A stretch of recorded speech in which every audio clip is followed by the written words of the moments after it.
Vietnam wasn't just a war fought against the enemy, it was a war fought against the jungle itself. Torrential rain, swamps, and endless mud made one simple thing nearly impossible: keeping your feet dry. But how did US soldiers deal with it? Let's find out. Segment 1. The Jungle Nightmare. The Vietnam jungle was brutal.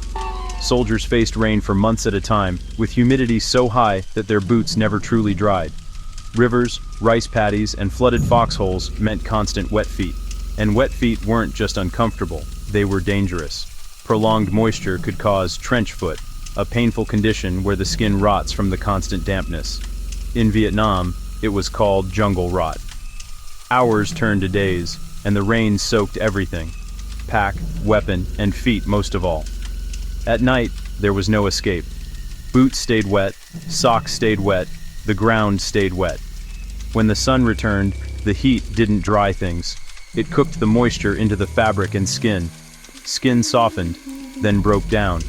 Small blisters could turn into open wounds. Every step became a gamble between momentum and injury. So the army fought back with design. Segment 2. The Jungle Boot. To fight the problem, the US military developed a new kind of footwear, the famous jungle boot.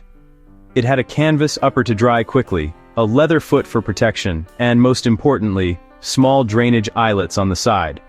Those holes let water flow out of the boot instead of pooling inside. The sole was made with Panama treads, designed to shed mud easily. Lightweight, quick draining, and far better for river crossings and thick jungle trails. Early models evolved from World War II tropics lessons, refined for Southeast Asia's relentless wet. They weren't comfy like sneakers, stiff at first, but purpose-built for survival. When a pair fit right, you guarded it like gold. Segment 3. Socks, foot powder, and rotation. Boots alone weren't enough. Soldiers were trained to change socks constantly. The army issued extra pairs and ordered troops to stop and change them during long patrols. They used foot powder, lots of it, to prevent fungal infections.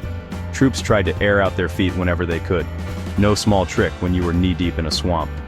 Good units baked foot care into their routine: rotate socks, powder up, dry at every pause.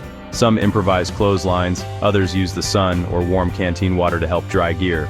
But even with best practices, the jungle always pushed back. Segment 4. The reality. Even with all that effort, jungle rot still hit hard. Many soldiers lost toenails or skin from constant exposure. Some had to be pulled out of combat zones to heal. Still, discipline mattered. Rotate socks, use powder, and dry boots in the sun whenever possible. Those who stuck to the routine had the best chance of keeping their feet in fighting shape. Segment 5. Why it mattered. In Vietnam, a soldier's feet were his lifeline. If your feet went bad, you couldn't walk.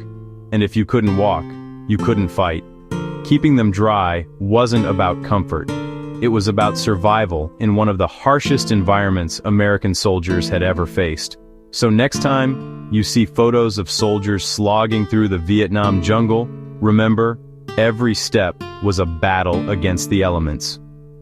If you enjoy stories that show what life was really like for soldiers in Vietnam, make sure to like, subscribe, and comment.